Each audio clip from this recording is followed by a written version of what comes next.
l'emplacement que nous sommes, c'est la porte du non-retour. En fait, si on dit la porte du non-retour, c'est-à-dire au temps de l'esclavage, il y avait une porte, et puis si tu traverses la porte, il n'y a plus de retour.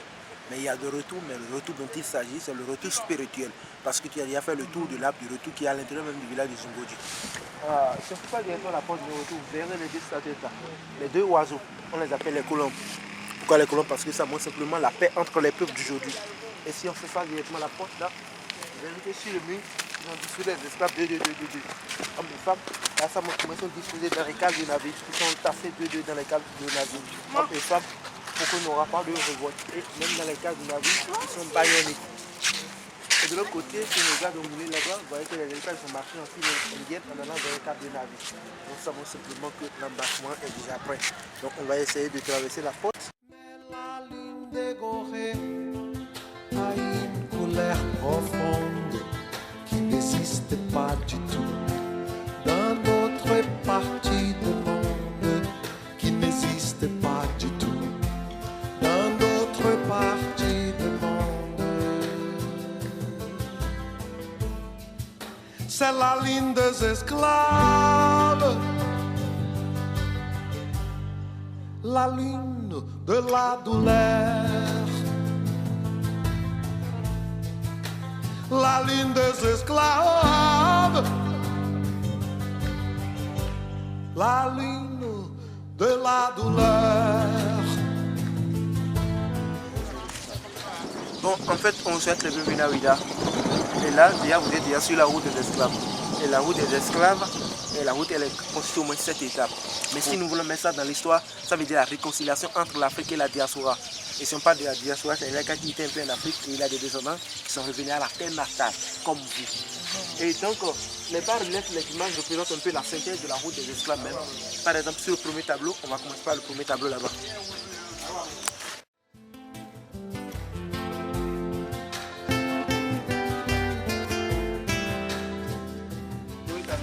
On a disposé la carte d'Afrique. Et sur la carte d'Afrique, vous verrez qu'il y a des flèches sur la carte d'Afrique. Les flèches que vous voyez là, ça montre les différences de pays, les différences de régions que les cas quittent en ce moment. Parce qu'il y a des cas qui étaient un peu Bénin, Niger, Sénégal, Côte d'Ivoire, Burkina Faso. Donc là, ça montre le dépeuplement de l'Afrique, comment l'Afrique a été dépeuplée en ce moment. Et là, si on quitte là, deuxième tableau, le premier arbre là représente la place Tcha-Tcha, le marché que vous avez déjà laissé. La place Tcha-Tcha en ce moment, il y a les Français, les Danois, les Portugais, les Anglais, les Hollandais qui sont au niveau de la place Tcha-Tcha avec des instruments qui n'ont pas de valeur. Les esclaves qui n'ont pas de valeur, comme on a comme instruments les chapeaux, les pailles, les bouts d'oreilles, les canons, les fusils en ce moment. Et en ce moment-là, chaque canon vaut 19 ou 21 esclaves. La place est appelée Tcha-Tcha. Pourquoi Tcha-Tcha? Tcha-Tcha, en ce moment, il y avait un acheteur et son nom, c'est Francisco de Souza Tcha-Tcha. Il est un Brésilien. Et c'est grâce à lui qu'on a nommé la place Tcha-Tcha. Parce que son nom, c'est Tcha-Tcha. Francisco de Souza Tcha-Tcha. Et c'est grâce à lui qu'on a nommé la place Tcha-Tcha. Tcha-Tcha, en fait, c'est un nom en fond. Tcha-Tcha-Tcha-Tcha, qui veut dire rapidité. Ça montre simplement la manière dont les gens se faisaient. Les gens se faisaient avec rapidité. Tcha-Tcha-Tcha, rapidité. Donc si le gars qui est au niveau de la place Tcha-Tcha, on les amène un peu vers la deuxième étape qui est l'arbre de l'oubli que vous avez déjà laissé. Et arrivé ici au niveau de l'arbre de l'oubli, les esclaves hommes devaient faire 9 fois le tour de l'arbre de l'oubli et les femmes 7 fois. C'est-à-dire cette cérémonie, c'est que si les esclaves devaient oublier leur passé, leur origine, leurs identités culturelles et encore c'est pour empêcher leur rébellion. Et avant de planter l'arbre de l'oubli, le roi Gadja, il a fait une tour, il a disposé 2 hommes, 2 femmes vivants, rebelles dans le trou avec des mots incantatoires avant de planter l'arbre là. Et l'arbre là, actuellement, l'arbre là ne veut plus. Et c'est juste à côté de la voie là, à gauche. Et au niveau de l'emplacement de l'arbre là, ils ont disposé une statue de la sirène. Mais pourquoi la sirène? Là, parce que la sirène vit dans la mer et ça symbolise une départ, une destination inconnue pour les esclaves en ce moment. Donc c'est le cas qui est au niveau de l'arbre de l'oubli. Un drapeau de liberté. C'est-à-dire qu'ils avaient des critères spéciaux. C'est-à-dire si tu es malade, si tu es fatigué, on ne te prend pas. Alors en ce moment-là, les blancs veulent les gens costauds, les robustes, les dodus, les géants, pour aller travailler dans les plantations de la canne à sucre et puis dans les chemins de fer.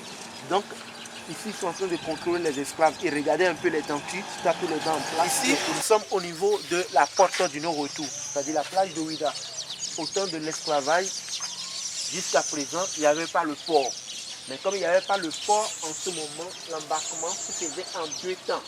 Au premier temps, les petits pirogues arrivent au fond de la mer pour prendre les esclaves. Et au deuxième temps, aller renverser dans les grands bateaux au large de la mer.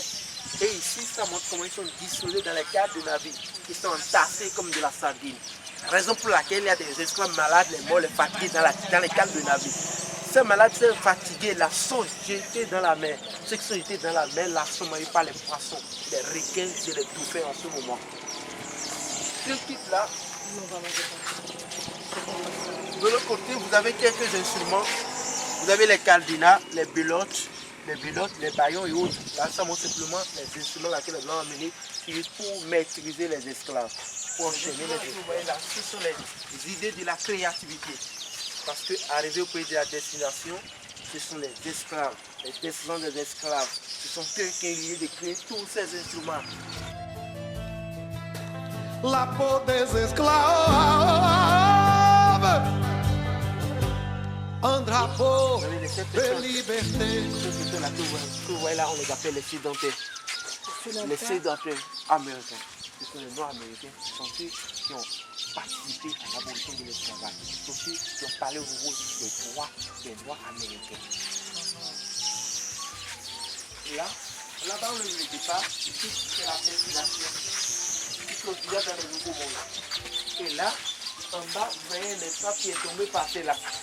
Là, ça montre simplement que si tu es un esclave, si tu es un malade, on ne te soigne pas. Tu peux mourir même, on ne te regarde même pas. Et les autres, tu continues le travail. Tout à fait. Et là, tenez le tableau, la flamme représente le logo de la place Zomonti. Et la machette qui est de l'autre côté représente une nuit en Haïti. C'est-à-dire c'est le recoupement des esclaves en Haïti. Ils ont organisé la nuit pour demander l'indépendance. Et cette nuit a été commencée depuis 1773. Mais finalement, ils ont eu l'indépendance le 1er janvier 1804 en Haïti par toute une ouverture. Et tu juste en bas, la chaîne représente une signe de l'abolition de l'esclavage, la liberté. Et pour la France, c'est en 1848 par le député français Victor Churchill. Et pour les Anglais, c'est en 1835 et pour le Cuba, c'est en 1887. Donc la maison Zomonti, la maison est en construction. Là, on aura l'inspiration de construire la maison pour créer un musée, un champ de documentation en ce qui concerne un peu l'esclavage. Okay. Tout à l'heure, on va rentrer dans le village comme ça, on va visiter la case de Maï. Après la case de Maï, on va visiter le cimetière des esclaves. Après le cimetière, on va visiter l'arbre qui a 400 ans. Ok. C'est très bon, frère. Je fais juste un commentaire pour Haïti. Toussaint Louverture, c'est l'un des soldats qui a aidé à mettre les armées africaines ensemble pour combattre. Mais les Blancs l'ont trahi et l'ont arrêté. Lui, il est décédé en 1803, le 7 avril 1803, quelques mois avant l'indépendance d'Haïti. Donc c'est un autre Africain qui s'appelait Jean-Jacques Dessalines. C'est lui qui a été plus féroce, lui. Il a fait tuer les Français pour libérer la terre. Donc c'est Jean-Jacques Dessalines qui a libéré Haïti le 18 novembre 1803. Et puis on a célébré l'indépendance le 1er janvier.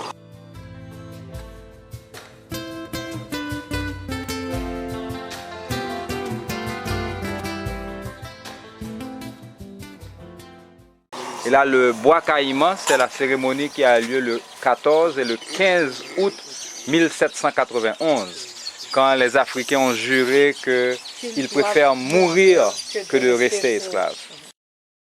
Et pour un Haïtien, il est important dans notre histoire de mentionner les deux personnes, Toussaint Louverture et Jean-Jacques Dessalines, parce qu'au niveau historique, ils ont essayé souvent d'occulter Dessalines. Donc, parce que les Blancs voulaient qu'il y ait une sorte de division, montrer que, en fait... Dessalines a dit plus de négociations. Donc les Blancs, ils ont très peur du nom de Dessalines. C'est pour ça qu'ils essaient d'effacer le nom de Dessalines, dit qu'il n'existe plus. Mais ce n'est pas vrai. Toussaint a fait un travail, c'est Dessalines qui a complété le travail. Sinon, lui a assaisonné un peu. Justement. Ouais. Et Boukman aussi. C'est Boukman qui était à Bois-Caïman Pour la en 1791 et 91, le 14 et le 15 août 1791. Et quand les Blancs l'ont finalement tué, ils ont coupé sa tête et ils l'ont mis à la place publique pour effrayer les autres Africains. Ils ont écrit « Tête de Boukman, chef des révoltés ». Mais la révolte a continué parce que c'était tous les Africains qui disaient « Assez, c'est fini là ». Ils révoltent. Là, tu vas nous payer un peu là.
Bon.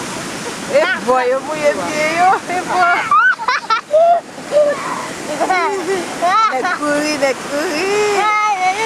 Depois você vai lá ter na période d'esclavage là.